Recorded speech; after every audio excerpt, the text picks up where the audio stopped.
Innuendo, Book 5 of the Todd Mills Mystery Series. Author, R.D. Zimmerman. Publisher, Scribble Pub Press, Minneapolis, Minnesota. Narrator, Eric Aust. Chapter 41. 30 minutes ago, Rawlings had run a criminal background check on their prime suspect, Victor Redzinski. Rather than turn to the Bureau of Research, he'd simply headed over to the old beat-up teletype machine parked in one corner of Homicide and contacted the NCIC, the National Crime Information Computer. And what had come back was none too surprising. Victor M. Redzinski was a convicted felon who'd served time in California for promoting prostitution. Foster was now in the process of contacting the Los Angeles authorities for the specifics.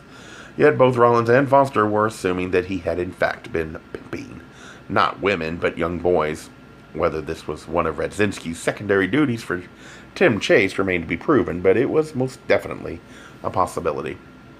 And now, Rawlings had spoken with Todd several more times, and instinctively, he knew that Todd, whether by chance or simply through good research, had just discovered the key to Andrew Lyman's murder.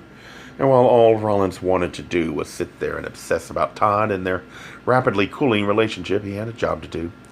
Right, this was no time to slack off, particularly if Todd's information was going to lead to an arrest, which it certainly might. After Todd's first call, Rawlings had consulted with Foster and agreed what must be done next. Grabbing another officer, Rawlings had gone down to Lake Harriet, and according to their arrangement, left a marked unit. Now it was almost 1, and he'd returned to City Hall in his corporate-like cube in Homicide, as he attempted to uncover a turkey sandwich that had been sheathed in an overabundance of plastic wrap. He saw how stupid he'd been and just how much it had cost him. Would that he could do it all over again? Things would be entirely different. The phone on his desk began to ring, and he snatched it up. Homicide, this is Sergeant Rawlings. Hello, Sergeant. This is Martha Lyman, Andrew's mother. Yes, hello, he said, wondering what might have come up. What can I do for you? I just wanted to let you know that I have a new phone number. My daughters and I are moving in with my sister for the next few months. I see. Has there been a... I've left my husband. We'll be divorcing. Her bluntness surprised him, but did the harsh realities of farming had surely dealt her life of absolute drought, flood, frost, debt, and taught her to deal with such things matter-of-factly, even coldly. I'm sorry to hear that, trying to pry more out of her. Rawlings said, I didn't know you were having problems. Let's just say that I've learned that Andy wasn't so different from his father after all. She paused only briefly, then concluded, Here's my phone number, in case you need to reach me. John will be staying on the farm, of course. You can reach him there. Rawlings wrote down the number, and then Martha quickly hung up. She had, he realized, just confirmed what Todd had earlier told him, and Rawlings was just starting to take some notes when his phone rang a second time. Hoping this time it was him, he immediately picked it up. Homicide, this is Sergeant Rawlings. Hi, recognizing the voice. Rawlings was immediately pleased that this guy had kept his promise. Hey there, it's you, right? My witness? Yeah. I saw the car. I just swung by the lake over lunch and checked and saw the empty cop car.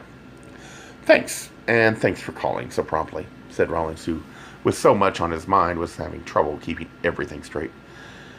I just wanted to let you know that I think we have our guy. Really? Wow, that's wonderful. Yeah, it is, and it's all because of you, because of the tips you provided. No kidding, replied the witness, his voice happy, even proud sounding. What happened? Well, all the information he gave us just sort of fell into place, particularly the identification of the car. That was very helpful. I can't say too much, but we're tying up all the loose ends now. Wow. So, I just wanted to say thanks, and I wanted to ask if you'd check in with me regularly. You don't have to give me your name. We won't try and identify you, but I'd like you to call me tomorrow and the next day, just in case. We have some more questions. Can you do that? Can you call me in the morning? Sure. How about 10? Can I call about 10? 10 would be fine. I'll make sure I'm here at my desk. Rawlings paused and had, there's something else I wanted to ask. You mentioned that you were a photographer and that you're working on a project. I'm not really interested in what you're actually doing. That's your business, of course. But I would like to know if you have any photographs of the man you saw down at the lake. Any chance? Of who? The bald man you spotted is our primary suspect, of course, and I'd like to know if you have any pictures of him. Him? Well, no. At least, I don't think so. Could you check? We'd all really appreciate it. Sure. Good. Check and then call me at 10 tomorrow, okay? With any luck, we'll be making our arrest within the next 24 hours. Rollins hung up, then sat at his desk, staring down at the turkey sandwich, which was finally uncovered and lying plainly in front of him. Was any of this really happening? Better yet, would their plan really work? A few seconds later, Foster returned to their shared cubicle and saw Rollins sitting there, staring at a sandwich. "Are you looking so glum about, pal?" asked Foster. "Didn't your little witness fellow call?" Rollins shrugged. "He did. Everything's all set up." "Excellent. I talked to Todd again, too." "Oh, so there's the problem. We talked everything through 2 or 3 times, and I really do think his theory about the murder is right." Rollins could barely force himself to admit this one additional thing. Barely force himself to say. "And Todd said he's going to go ahead and do it. He's going to go back to Tim Chase's tonight." "No shit. You're really going to let him?" "Like I could stop him? It's his choice, and he's determined." Foster came over and squeezed him on the shoulder and said, "Don't worry, pal. We're going to get the guy who killed that kid, and you're going to get your fellow back. You'll see." "Sure as hell hope." In any case, Rollins was going to do everything he could to make sure that was the case. Absolutely, because from the moment Todd stepped out of his condo and headed over to Tim Chase's tonight, Rollins was going to be there. Yes, if Todd was determined to go fishing, then Rollins was going to tail him, shadow him, and spy on him every second of every minute, just to make sure, as they say, that Tim Chase didn't bite. Gay Mysteries audiobooks. I think it is easy to hate a label, but a face humanizes the word.